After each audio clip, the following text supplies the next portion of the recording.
theme. A locked door. A scream that turns into silence. Kang Min-ho, the man three rival families feared by name alone, stood frozen, water dripping down a chest carved from war and grief, staring at the woman who had just seen the one thing he hid from the world, that he was still, after 5 empty years, achingly human.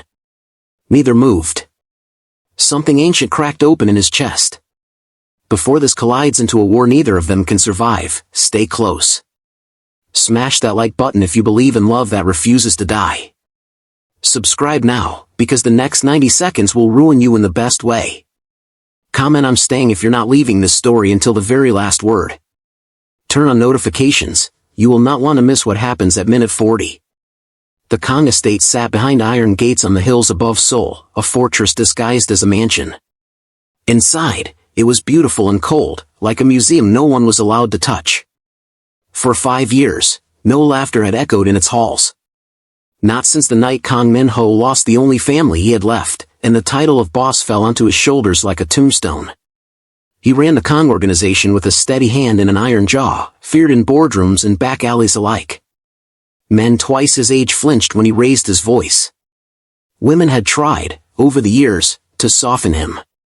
None had stayed long enough to learn he didn't need softening, he needed someone who wouldn't run. The staff came and went. He paid well, expected silence, and offered nothing of himself in return. That was, until the agency sent a new maid. Zuri stepped out of the taxi with one suitcase and a folder of forged-looking but entirely legitimate employment papers clutched to her chest like armor. The gates of the Kang estate loomed taller than any building she'd seen back home. She exhaled hard, steadying herself. Just 6 months, she told herself. Enough to send money home, enough to finish what you started, then leave. She didn't know yet that 6 months was about to become the rest of her life. The head housekeeper, a sharp-eyed woman named Mrs. O, met her at the door with a clipboard and zero warmth. "You're late," she said, though Zuri was 4 minutes early. "I'm sorry, Rule 1. You do not speak to Mr. Kang unless spoken to. Rule 2. You do not enter his private wing after 8 p.m. Rule 3. Mrs. O paused, studying Zuri's face like she was already regretting the hire. Don't make him notice you. Understood? Zuri nodded, even though something in her chest whispered that rules like that were usually made to be broken by exactly the kind of trouble she intended not to be. The East Wing was supposed to be empty at that hour. That was what Mrs. O had said. Empty until 9. Zuri had a checklist of towels to deliver, fresh linens folded over her arm, her sneakers silent against marble floors that had never known a misstep. She pushed open the door to the private bath chamber without knocking, the way she'd been trained to 4 unoccupied rooms, and the world tilted. Steam curled in the low light. Kang Min-ho stood with his back partially turned, water sluicing down a frame built like consequence itself, broad shoulders marked faintly with old scars he never explained to anyone, dark hair slicked back, eyes closed in a rare moment where the weight of the empire wasn't crushing him. For 3 full seconds, neither of them moved. Zuri's brain short-circuited between run and apologize and landed on neither, frozen instead on the strange ache blooming in her chest, like walking into something sacred by accident. His eyes opened. Found her. And Kang Min-ho, who had once stared down armed men without blinking, felt his pulse stutter for the first time in 5 years. Get out. His voice was low, rough, dangerous. She fled. Zuri didn't sleep that night. She lay in the small staff quarters replaying the moment on a loop she couldn't shut off, not out of fear of punishment, though that fear was real, but because of the look on his face in that half-second before the anger arrived. Not rage. Something closer to shock. Like he hadn't expected to be seen as a person in a very long time. She told herself it meant nothing. He was her employer. The most dangerous man in the city, by every whispered rumor in the staff kitchen. She was here for a paycheck, not a fairy tale. She almost believed it. The next morning, Mrs. O found her before breakfast service, face pale. What did you do? I didn't mean to, the schedule said the wing was empty. He asked for your name. Mrs. O said it like a verdict, not an explanation. Mr. Kang never asks for names. Zuri's stomach dropped. This was it. She was getting fired before her first paycheck even cleared. Instead, she was informed she'd been reassigned. Effective immediately, she would serve the East Wing directly, Kang Min-ho's wing. Personally requested. He probably wants to fire me himself, Zuri muttered, smoothing her apron with shaking hands. Mrs. O's expression said she wasn't sure that was true. And neither was Zuri, not really. Not after the way his eyes had held hers for that one impossible second. Min-ho's study smelled like cedar and old paper, a room built for intimidation, floor-to-ceiling windows overlooking the gated grounds, a desk wide enough to be a fortress of its own. He didn't look up when she entered. He let her stand there, waiting, the silence doing the work that words usually did. "You walked into my private bath without knocking," he said finally. "The schedule said it was empty, sir." "I'm so sorry, it won't happen." "Sit." It wasn't a request. She sat, spine straight, hands folded tight in her lap to keep them from trembling. He studied her for a long moment, not with the hunger she'd braced for, but with something more unsettling, curiosity. As if she were a puzzle he hadn't expected to find in his own house. "What's your name?" he asked, though Mrs. O had clearly already told him. "Zuri." He repeated it once, quietly, like testing whether it fit something in his memory. "You didn't scream. You didn't faint. Most people who walk in on me unannounced do one or the other." "I'm not most people, sir." The corner of his mouth almost moved. "Almost." "No," he agreed. "You're not." He didn't fire her. He didn't even reprimand her further. Instead, he gave her a new schedule, one that placed her, inexplicably, at the center of his daily orbit. Breakfast tray at 7.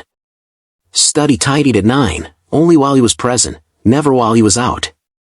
Evening tea at 8, brought personally, no exceptions. Zuri suspected, correctly, that none of this was about tea. The staff began to whisper. No one had ever lasted this close to Kang Min-ho. His last personal assistant had quit after 2 weeks, citing nothing but the cold. His last housekeeper before Mrs. O had left in tears. He didn't yell. He didn't need to. His silence alone had driven people out the door. But Zuri didn't leave. She brought his tea exactly the way he liked it without being told twice. She left a single flower from the garden on his breakfast tray on the third day, not flirtation, just instinct, the kind of small kindness she gave to everyone. He didn't mention it. He also didn't let Mrs. O remove it from his desk for 4 days. A week in, she found him in the study past midnight, staring at a framed photograph turned face down on the shelf, something he clearly hadn't meant for anyone to see. "Sir? Should I bring you anything?"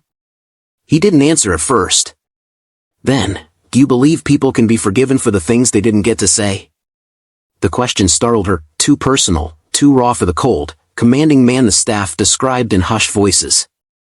"I think," she said carefully, "the people we lose already knew. The words are more for us than for them." Something shifted behind his eyes. He looked at her like she'd handed him something he'd been searching for in the dark for 5 years and hadn't expected to find in his own kitchen. "Go to bed, Zuri," he said, voice rougher than before. "It's late." It was the first time he'd used her name without being prompted. She felt it land somewhere unguarded in her chest, and walked away faster than she needed to, unsettled by how much she wanted to stay. What the staff whispered about him wasn't wrong, exactly, just incomplete. Kang Min-ho ran an empire built from his father's ashes, an organization the police called untouchable and the press called shadow government. Men feared his name in rooms he'd never even entered. Rivals who underestimated him learned quickly and permanently that mercy was a resource he spent carefully, and only on people who deserved it. But none of them knew about the boy who used to play piano badly and laugh loudly, who lost his entire family to a betrayal so deep it had calcified into the armor he now wore daily. None of them knew that the empire wasn't a throne he wanted, it was a debt he was still paying, 5 years and counting, with no end in sight. He hadn't let himself want anything for himself in all that time.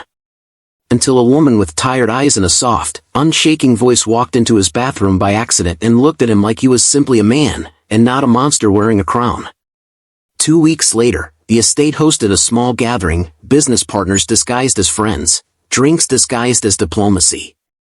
Zuri was assigned to serve drinks in the main hall, a black dress uniform that fit her curves in a way she hadn't chosen but couldn't undo.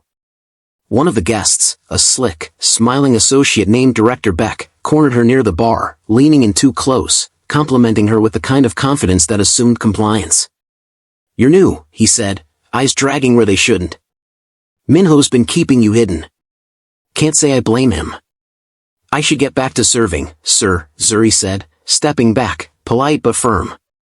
Across the room, Minho's conversation died mid-sentence. He didn't storm over. He didn't need to. He simply appeared at her side, a glass of untouched whiskey in hand, his presence alone cutting the temperature of the room by 10 degrees. "Director Beck," he said, voice level, terrifyingly calm. "I believe you were leaving." Beck's smile faltered. He left without another word. Zuri stared at Minho, breathless, unsure whether to thank him or ask what that had even been.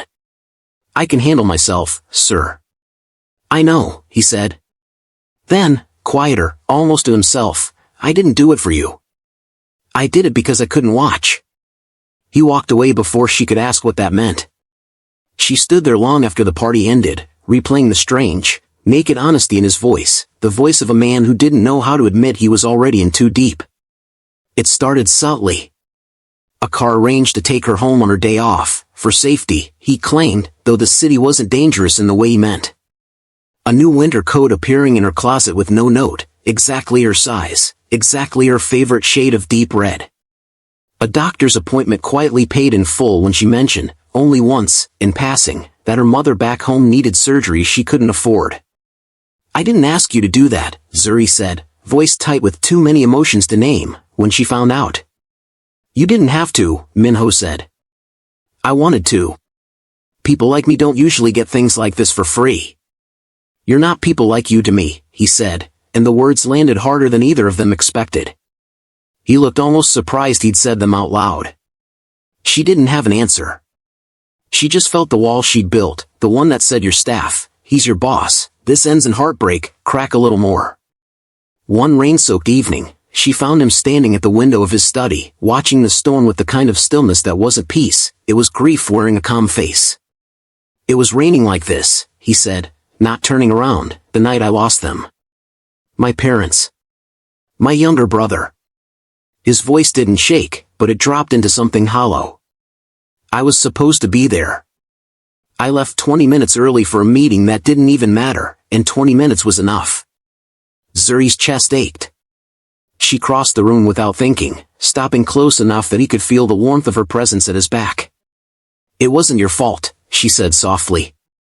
"Everyone says that." His jaw tightened.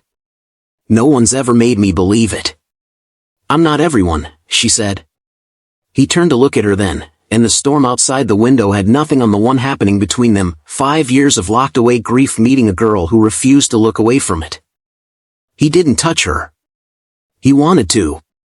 She could see it in the way his hand flexed at his side, the way his eyes dropped briefly to her mouth before snapping back up, disciplined, restrained. "You should go," he said, voice rough. "Should I?" she whispered back, and for once, neither of them moved to make it true. The following morning, the estate buzzed with a different kind of tension. A car Zuri didn't recognize sat in the circular driveway, sleek, black, expensive in the way that announced itself without trying. Mrs. O hurried past with 2 spare teacups instead of 1. "Who is it?" Zuri asked. "Madam Choi," Mrs. O said, lowering her voice like the walls might report back. "An old family friend. She's wanted Mr. Kang's hand for the merger between the families for years. Don't get any ideas, girl. She's the kind of woman this house was built for." The words shouldn't have stung. Zuri had no claim on Minho, not officially, not even unofficially, not really. And yet they stung anyway, sharp and unwelcome, proof of just how far she'd already fallen without meaning to. She delivered tea to the parlor with her chin high and her hands steady, refusing to give Madame Choi, elegant, polished, dressed in cream silk that probably cost more than Zuri's entire wardrobe, the satisfaction of seeing her rattled. Minho's eyes found her the moment she entered. He held her gaze for a beat too long, long enough that Madame Choi noticed, her smile sharpening at the edges. "You're new," Madame Choi said, voice silk over steel. Minho doesn't usually keep maids long. He gets bored. I manage, Zuri said simply, setting down the tray with practiced calm. Do you, Madame Choi murmured, eyes flicking to Minho with a question Zuri didn't need translated. Minho didn't answer it. He simply watched Zuri leave the room, and something in his silence told Madame Choi everything she'd come hoping not to learn. Later that night. You didn't have to look at me like that, Zuri said, finding him alone on the terrace after the guest had gone, the city's lights scattered below them like fallen stars. Like what? Like Madame Choi wasn't sitting right there. I wasn't thinking about Madame Choi, he said. I haven't thought about much else but you in days, and that terrifies me more than anything in this city ever has.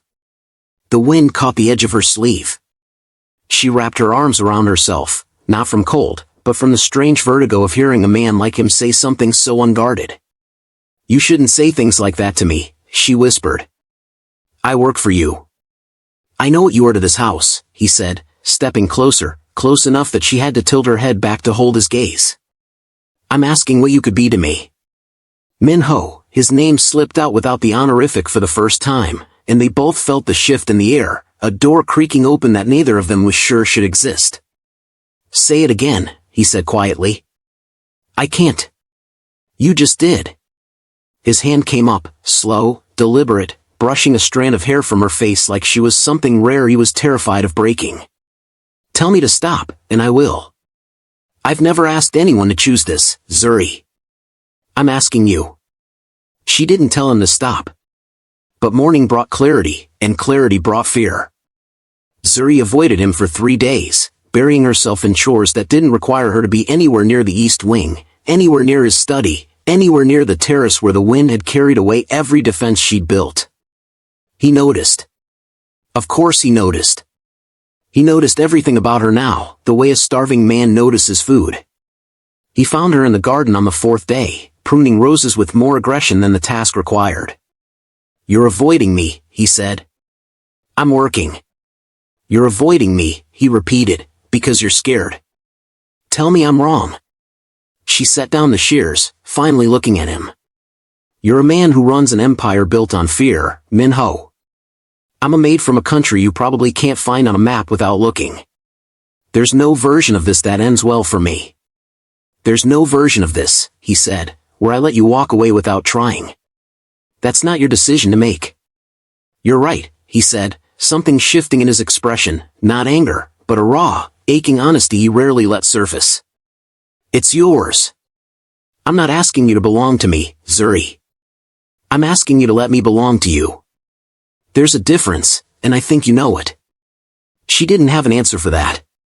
She walked away before her face could betray how close she was to giving him one anyway. What neither of them knew, what wouldn't surface for another week, was that Madame Choi's visit hadn't been about a merger at all. It had been reconnaissance, sent on behalf of someone far more dangerous, Han Tae-sik, the man whose betrayal had taken Minho's family 5 years ago, the man everyone believed was dead, exiled, erased. He wasn't dead. He'd been waiting. And he had just learned that Kang Minho, cold, untouchable, unbreakable Kang Minho, finally had something to lose. A few days later, the estate hosted a charity gala, the kind of event Minho usually attended alone, expression carved from stone, gone within the hour. This time, he requested Zuri attend as part of the household staff overseeing the event, a thin excuse, and they both knew it. She wore the staff's formal black, simple and modest, and somehow it didn't matter. He found her across the ballroom more times than was professional, his eyes finding hers through crowds of silk and diamonds like she was the only steady thing in the room. A junior associate, emboldened by champagne, asked her to dance. She declined politely. He asked again. Across the room, Minho's glass nearly cracked under his grip. He crossed the floor before the man could ask a third time. She's working, Minho said, voice low enough to be private, sharp enough to end the conversation entirely. Apologies, sir, I didn't realize she was. She isn't anything to explain to you, Minho said. Leave. The man left. Zuri stared at him, half exasperated, half something else entirely. You can't keep doing that, she murmured. I can, he said. I will. Every time. Why? Because the thought of another man's hands on you makes something in me want to burn down every rule I've ever followed, he said, voice rough, eyes dark with a possessiveness he didn't bother disguising anymore. I've spent 5 years controlling everything around me, Zuri. I don't know how to control this. Later that night, after the guests had gone and the house had settled into its familiar silence, Zuri found him on the terrace again, tie loosened, jacket discarded, looking more unguarded than she'd ever seen him. You scared that man half to death, she said, leaning against the railing beside him. Good. Minho. He turned to face her fully, and the careful distance he usually kept between them simply wasn't there anymore. I don't know how to do this halfway, he said. I never have. When my family was alive, I loved them with everything I had, and when they were gone, I shut all of it down because I thought feeling anything again would kill me. His voice dropped, raw and unrehearsed. Then you walked into a room you weren't supposed to be in, and for the first time in 5 years, I felt something other than grief. I don't know what to do with that. I just know I don't want it to stop. You don't know me, she whispered, though her voice betrayed how much she wanted to be wrong. I know you stayed when everyone else ran. I know you see the man, not the empire. I know that when you smile, it's the only time this house feels like it isn't a tomb. He reached for her hand, slow, giving her every chance to pull away. She didn't. Tell me that means nothing to you, and I'll never bring it up again. It wasn't nothing. It was everything, and the admission terrified her more than any danger his world could throw at her. It means too much, she breathed. That's the problem. As if summoned by the confession, the sky cracked open above them, a sudden, violent summer storm rolling in off the coast faster than the forecast had promised. Rain hit the terrace in sheets within seconds, and they both laughed, startled, drenched before they could even think to move inside. He pulled her through the terrace doors into the dim study, both of them soaked, breathless, the laughter fading into something quieter as the door clicked shut behind them. You're shaking, he murmured, noticing the way her shoulders trembled, not entirely from cold. So are you, she whispered back. He reached for a throw blanket from the chair, draping it over her shoulders with a gentleness that didn't match anything the world believed about him.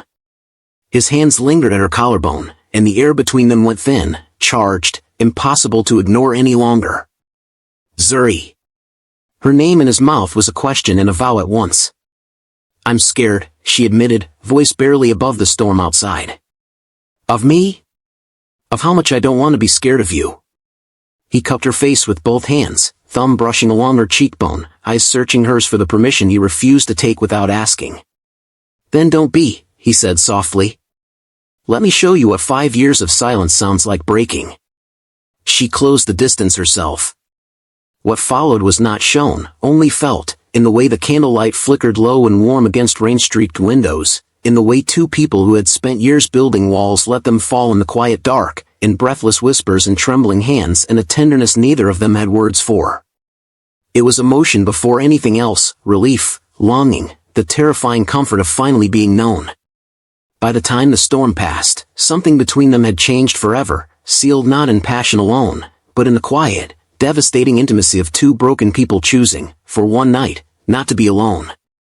Zuri woke before dawn, the storm outside reduced to a soft drizzle against the windows, Minho's arm draped loosely over her waist, his breathing slow and even in sleep, peaceful in a way she suspected he rarely allowed himself to be.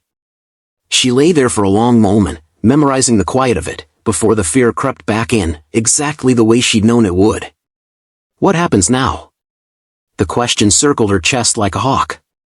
He was Kang Min-ho. Feared. Powerful. A man with a world of women far more suited to standing beside him than a maid who folded his laundry. What if last night had been a moment of weakness for him, a crack in the armor that would seal itself shut by morning, leaving her humiliated, exposed, replaceable?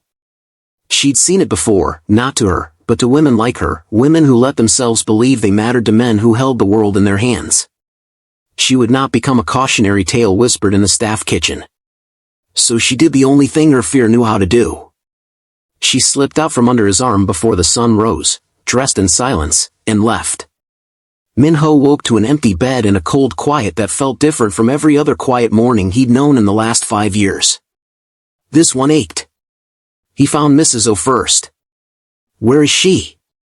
"Zuri requested an early shift change, sir.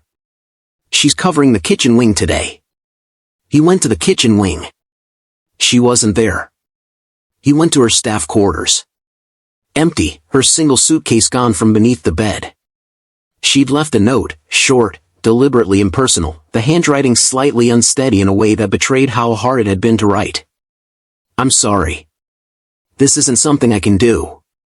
Please don't look for me. Z." Minho stood in the small, bare room for a long time, the note crumpled slightly in his fist, feeling something he hadn't felt since the night he lost his family, the specific, hollow terror of losing someone he hadn't even had the chance to properly keep.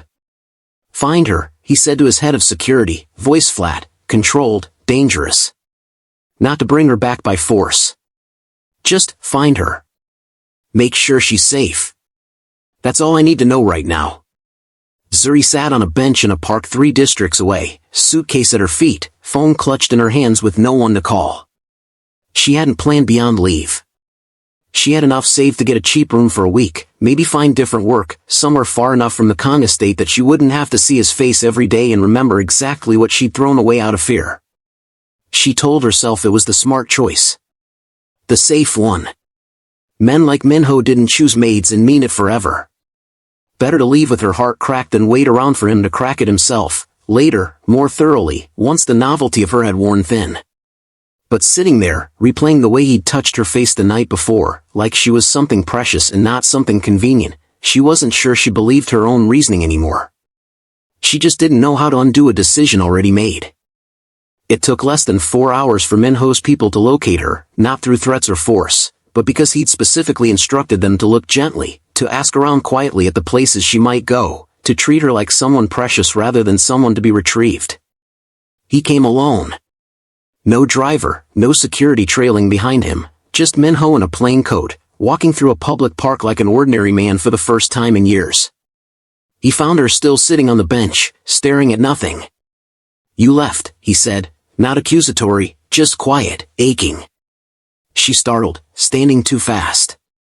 "Minho, You left a note instead of a goodbye," he said, stepping closer, careful, the way someone approaches an animal they're afraid of spooking.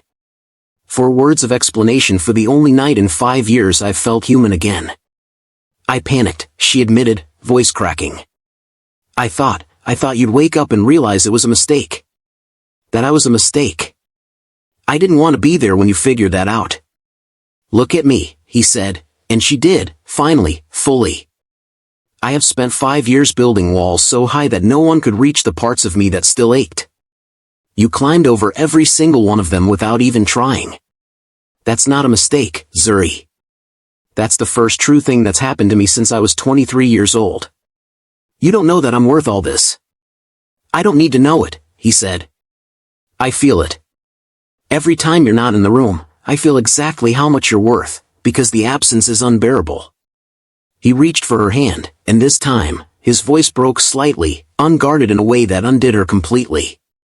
"Come home. Not as my maid. As whatever you want to be.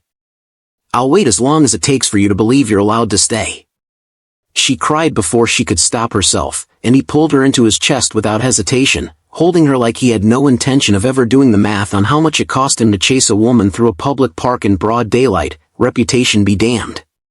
What they didn't know, what Madame Choi had already reported back, weeks ago, to a man hiding in plain sight under a different name, was that Han Tae-sik had been watching every move. He'd watched the gala. He'd watched the park. He'd watched a man who was supposed to be unbreakable nearly break in public over a woman he hadn't even officially claimed. It was, Tae-sik decided, the perfect opening. He didn't want money. He didn't want territory. He wanted Minho to feel exactly what he'd felt 5 years ago, the night his own family had been destroyed by the Kong name, the specific agony of watching something irreplaceable slip away while being powerless to stop it. He made one phone call. It set everything in motion. By the end of the week, life at the estate had transformed. Minho no longer hid his attention behind professional distance. He held Zuri's hand openly at breakfast. He canceled meetings to walk with her through the garden in the evening light. The staff watched the change in him with open astonishment. Mrs. O, in particular, had taken to smiling at Zuri in the hallways instead of glaring. "I haven't seen him like this," Mrs. O confided one evening, folding linens beside Zuri in companionable quiet. "Not since before. Not since his brother used to make him laugh until he cried." "What happened to his brother?" Zuri asked gently. Mrs. O's face shadowed. "The same thing that happened to the rest of them. A man Minho trusted, who turned out to be working for someone else entirely. He let the wrong people into the house on the wrong night, and by morning, everyone Minho loved was gone except him." She shook her head. "He's never spoken of it to anyone the way he speaks to you now. You've given him something we all thought was buried with his family." Zuri felt the weight of that truth settle into her chest, not as a burden, but as a fragile, precious thing she intended to protect with everything she had. She didn't yet know how soon that intention would be tested. It started small, a delivery driver who didn't belong, lingering too long near the estate's outer gate. A florist's van that returned twice in 1 week despite no orders placed. Minho's head of security flagged it immediately, tightening protocols without explanation, doubling the rotation of guards stationed near the perimeter. "Is something wrong?" Zuri asked one evening, noticing the new tension threading through the household, sharper voices, longer hours, Minho's phone buzzing with a frequency it hadn't before. "It's nothing you need to worry about," he said, too quickly, too smoothly, the kind of reassurance that worried her more than honesty would have. "Minho, tell me the truth." He studied her for a long moment, weighing the cost of honesty against the cost of her finding out the wrong way. "There's a man," he said finally, "from my past. Someone I believed was gone for good. I have reason to think he isn't." "Gone how?" "The man responsible for what happened to my family," he said, the words still costing him visibly, even now. "He's resurfaced. I don't know what he wants yet. But I know I'm not going to let him anywhere near you." Zuri's blood ran cold, not for herself, but for him, for the fresh wound this news had clearly torn back open. "You don't have to protect me by hiding things from me," she said softly. "Let me be someone you don't have to be strong in front of." He pulled her close, resting his chin against the top of her head, and for a moment, the most feared man in the city let himself simply be held. "I don't know how," he admitted. "I've never had anyone to be weak with before. You're going to have to teach me." A week later, Zuri received a message that seemed harmless enough, a former co-worker from the agency that had placed her at the estate, asking to meet for coffee in the city before she disappeared into mansion life completely. Lonely for familiar faces and unaware that anything was truly wrong, she mentioned it to Minho in passing, who hesitated only a moment before agreeing, on the condition that a driver wait nearby. What she didn't know was that the message hadn't come from her co-worker at all. It had come from someone who'd studied her co-worker's writing style for 2 weeks, waiting for exactly this opportunity. The cafe. The woman who arrived wasn't her co-worker. She was older, elegant, introduced herself smoothly as a mutual friend, and ordered tea Zuri hadn't asked for. Something about her smile didn't sit right, too practiced, too watchful. "You've made quite an impression on Kang Min-ho," the woman said, stirring her tea slowly. "It's rare.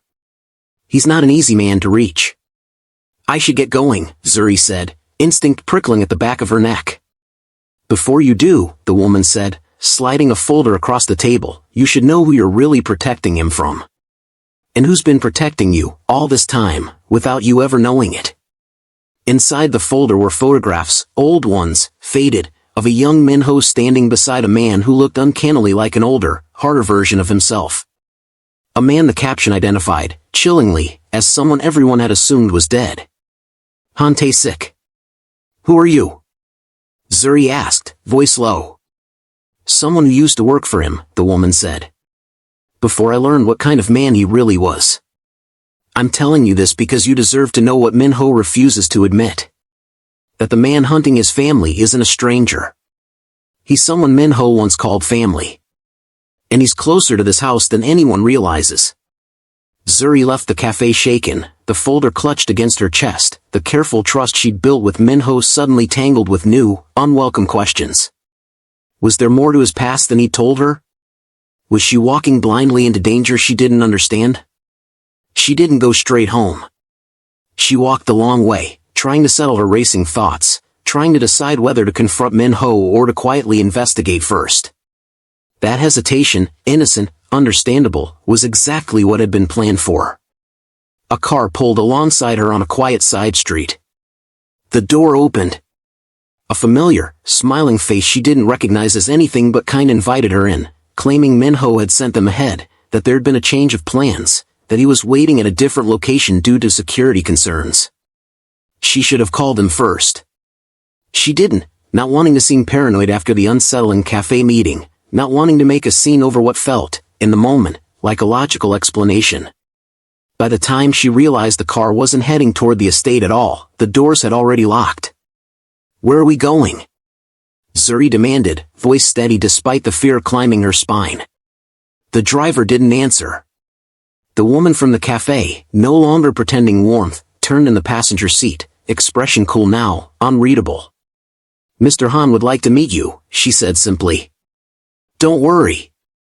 No one intends to hurt you. He simply wants Min-ho to understand what it feels like to wait, helpless, not knowing if the person he loves is safe.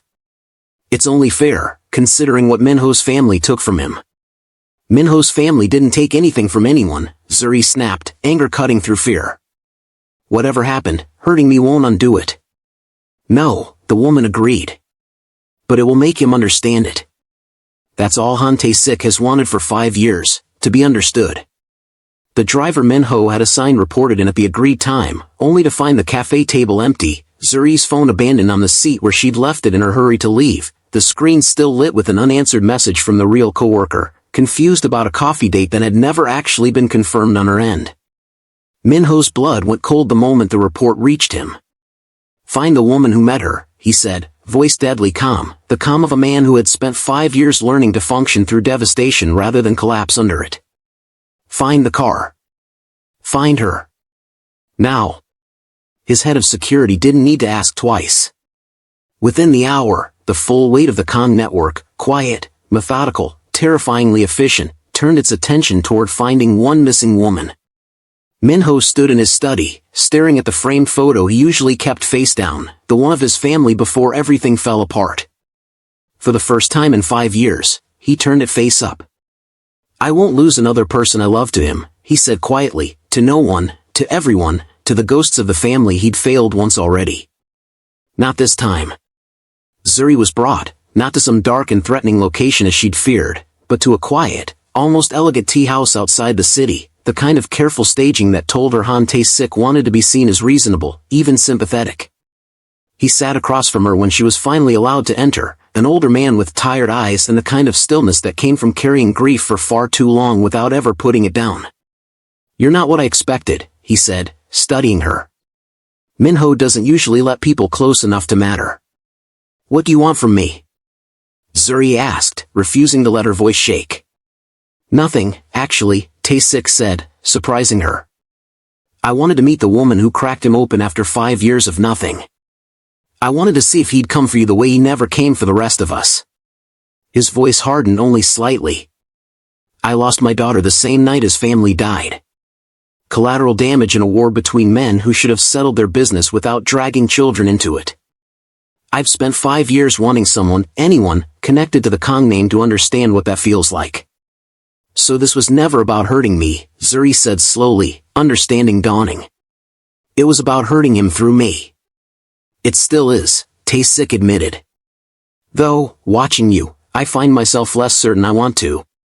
He came alone, against every recommendation from his security team, walking into the tea house with the deliberate calm of a man who had buried his rage somewhere it couldn't make him reckless. "Tae-sik," he said, voice flat, eyes immediately finding Zuri, checking, visibly, unguardedly, that she was unharmed before he allowed himself to focus on anything else. "Min-ho."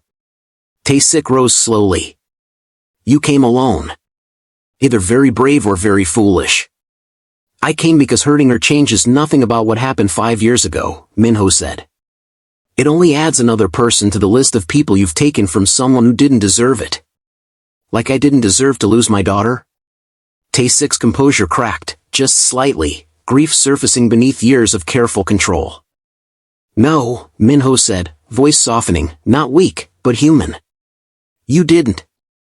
And I am sorry for that, Tae-sik. I have been sorry for 5 years. But you know, better than anyone, that the men who made that decision are already dead. You're not punishing them anymore. You're punishing me for surviving, and now you're trying to punish her for the unforgivable crime of loving me. The room went very still. Tae-sik looked at Zuri for a long moment, really looked, the way someone studies a mirror they've avoided for years.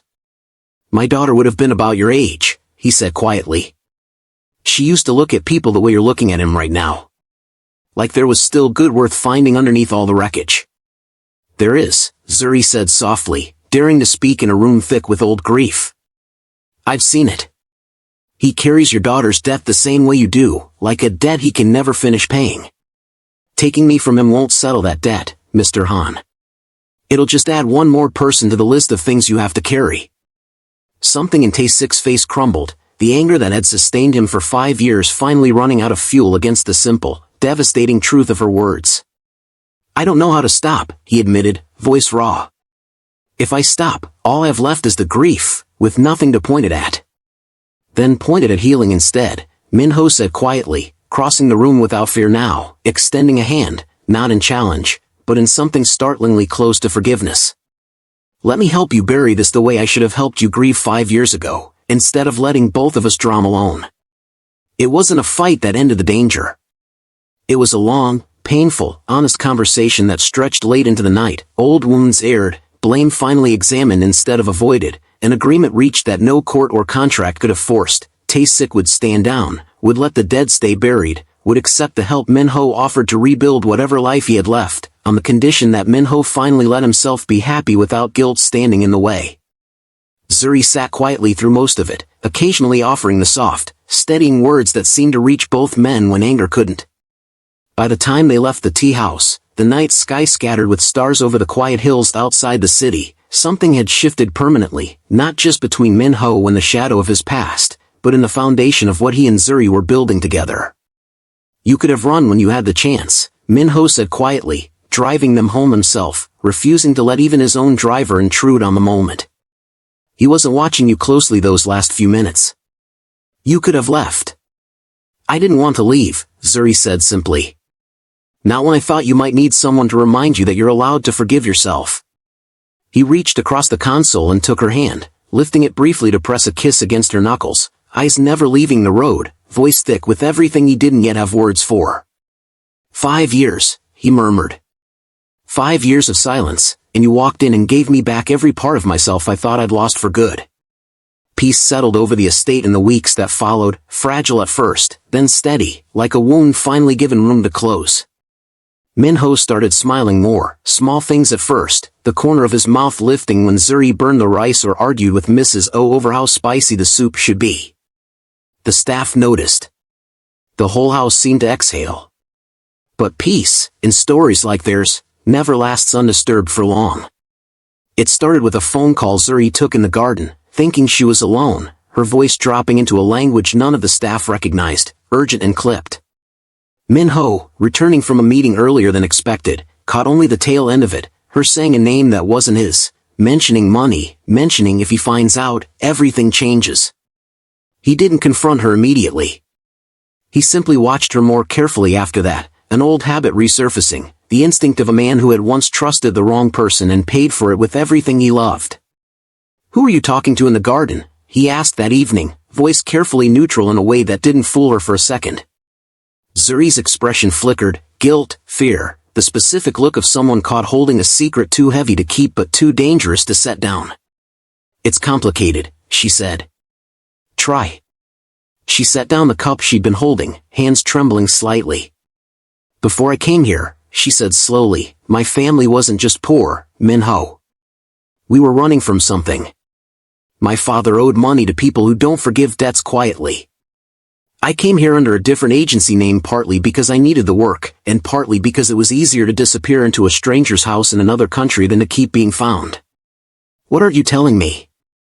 The man my father owed money to, she said, voice barely above a whisper, recently found out where I am. He's been reaching out. Threatening to come here if I don't pay what's owed, or if I don't help him in other ways I won't agree to. Minho's jaw tightened, not with anger at her, but with the dawning, furious realization that she'd been carrying this fear silently, alone, for weeks, while protecting him from a danger she assumed he couldn't handle on top of everything else. "You should have told me," he said.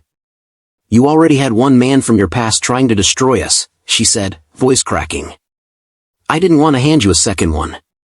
He pulled her into his arms before she could apologize further. "There is no version of your danger that isn't also mine now," he said firmly. "You don't carry things alone anymore. Not while I'm breathing." As if one threat resolving had simply made room for another, the following week brought an entirely different kind of danger, not to her safety, but to their future. Minho's extended family, distant relatives who held seats on the organization's advisory council, demanded a formal meeting upon hearing rumors that the reclusive young boss had taken a personal interest in household staff. "They'll try to end this," Minho warned her, the night before the meeting, his hand tight around hers. "They care about image, about alliances, about everything except whether I'm happy. I need you to know that whatever they say in that room, it changes nothing about how I feel." "Maybe they're right to worry," Zuri said quietly, old fears resurfacing. "Maybe I really am the wrong choice for someone like you." "There is no wrong choice that makes me feel the way you do," he said simply. "Let them say what they need to say. I've already decided who I'm choosing." The advisory council convened in a wood-paneled room that had hosted decades of cold, calculated decisions, men and women who'd built their fortunes on careful image management, now facing a boss who'd never once defied them until this exact moment. "This girl is a household employee," one elder said, distaste thinly veiled. "An immigrant with debts attached to her family name, no less. Marrying or even publicly associating with someone of her position could damage everything your father built." "My father," Minho said, voice dangerously even, "built an empire and lost the family that made it worth having, because he let other people's opinions matter more than his own happiness. I will not repeat his mistake to please a room of people who've never once asked if I was even alive these last 5 years, only whether the business was running smoothly." Silence rippled through the room. "She has done more in 3 months to bring me back to life," he continued, "than this entire family has managed in 5 years of silence. If you cannot respect that, you're welcome to challenge my position formally. I'll win that fight the same way I've won every other one. But I will not lose her to satisfy your comfort." No one challenged him. Not that day. The next day. Word of the council meeting spread quickly, not just through the organization, but eventually, inevitably, to the press, who'd long speculated about the mysterious, reclusive young boss's personal life. A tabloid ran a blurry photo of Zuri leaving the estate days earlier, captioned with a cruel, dismissive headline questioning her presence in his world. Zuri saw it before he did, curled into the corner of the kitchen with her phone, humiliation burning hot in her chest. He found her there an hour later, the article already pulled up on his own screen, jaw tight with fury he was fighting hard to control. "I'll have it taken down," he said immediately. "It doesn't matter," she said, though her voice shook. "They're not wrong, are they? I am exactly what they're saying. A maid. An outsider. Someone who doesn't belong in your world. You belong wherever I am," he said fiercely, crouching in front of her, taking her face in both hands. "I don't care what a tabloid says, what my council says, what anyone in this entire city says.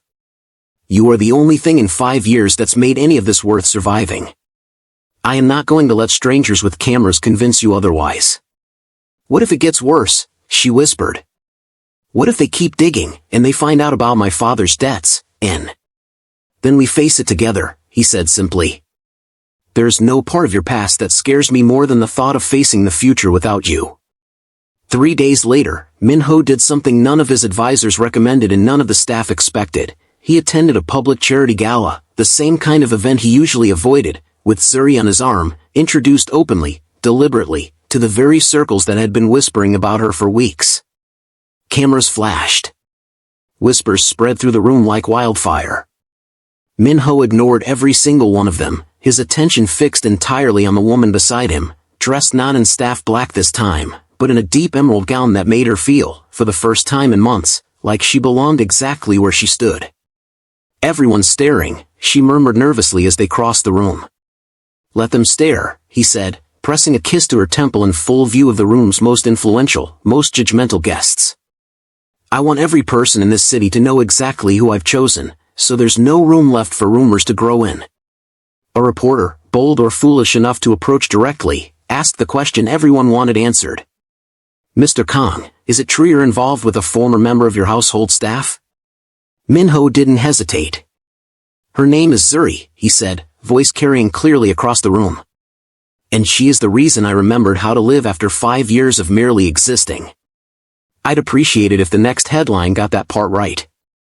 The room fell into stunned silence, then, slowly, a ripple of something unexpected, admiration, even from people who'd come ready to judge. Zuri looked up at him, eyes shining, disbelief and love warring across her face. You really don't care what they think, do you? I care about one thing, he said softly, just for her. And she's standing right in front of me. The morning after the gala, Minho made a call that surprised even his own people, quiet, efficient, devoid of threat. He located the man Zuri's father had owed money to, not to intimidate him into silence, but to settle the debt outright, cleanly, permanently, with the kind of finality that left no room for future contact. He didn't tell Zuri at first. He simply handled it the way he handled everything that mattered to him, thoroughly, and without needing thanks. She found out a week later, when her mother called in tears, explaining that a courier had arrived with a sealed letter and a cashier's confirmation that the family's debt no longer existed. No conditions. No strings. Just freedom.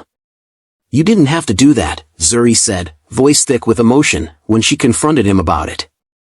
I know, he said simply. I wanted your family to wake up one morning and realize fear didn't live in their house anymore.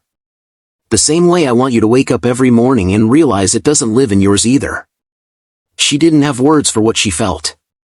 She simply held on to him, grateful beyond language, beginning, finally, to believe she was allowed this kind of happiness without waiting for it to be taken away.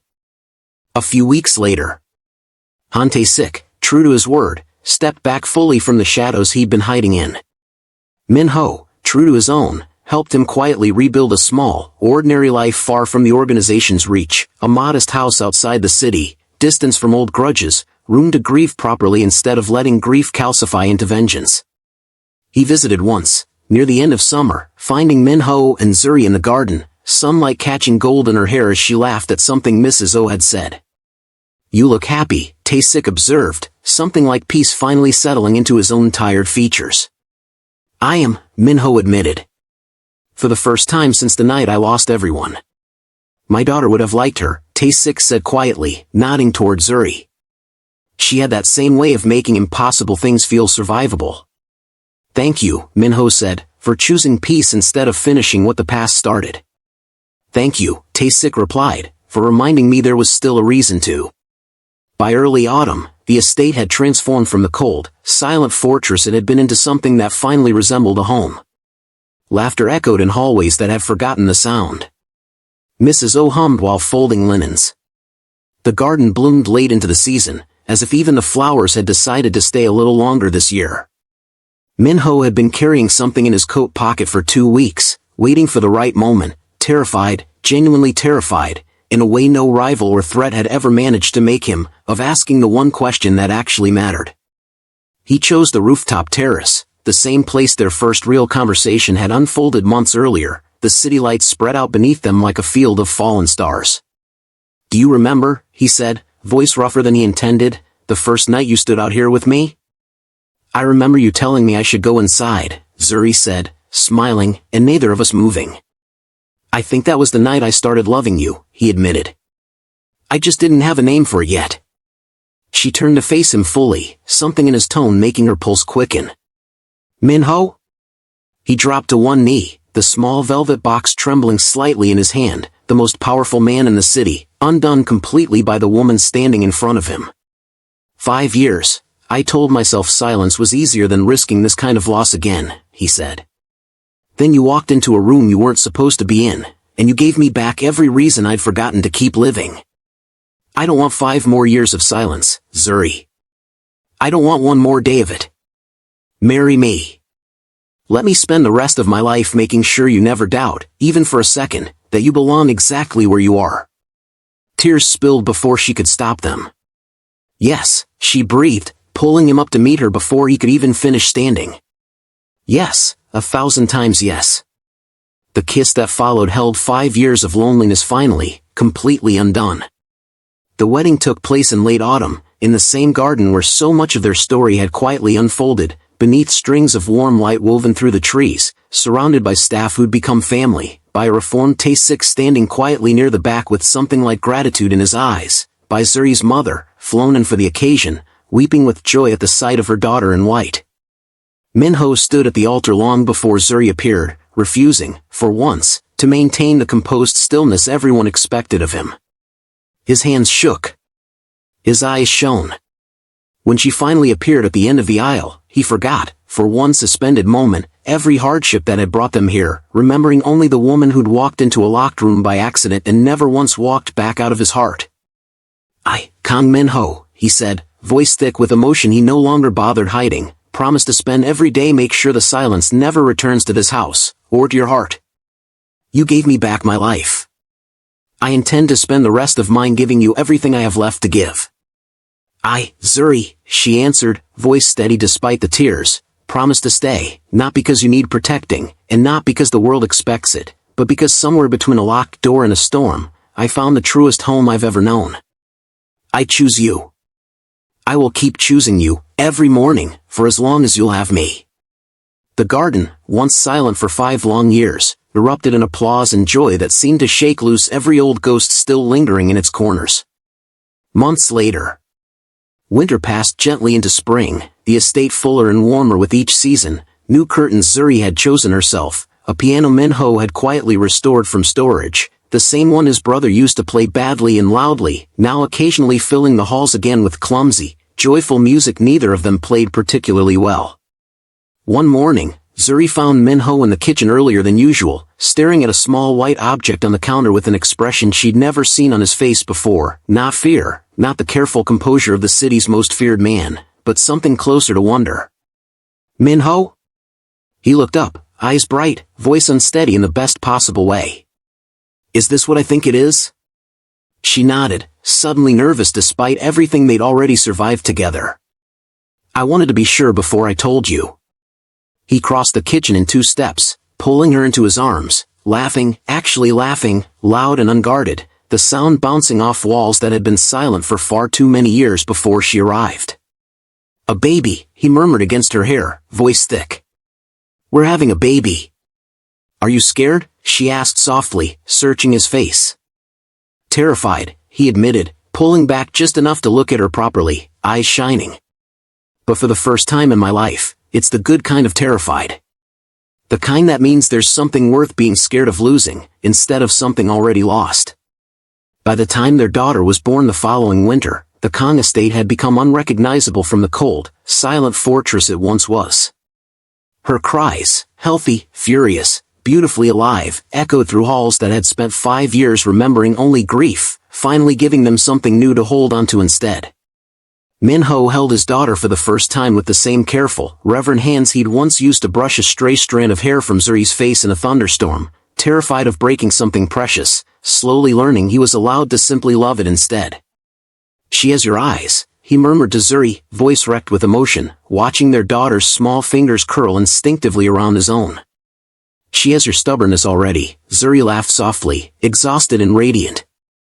She wouldn't stop fighting the nurse during the whole exam.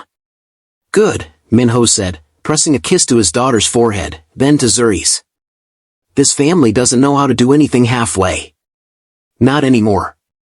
Outside, the garden slept quietly beneath winter frost, waiting for spring the way it always had, except now, for the first time in 5 long, silent years, it had something worth waking up for.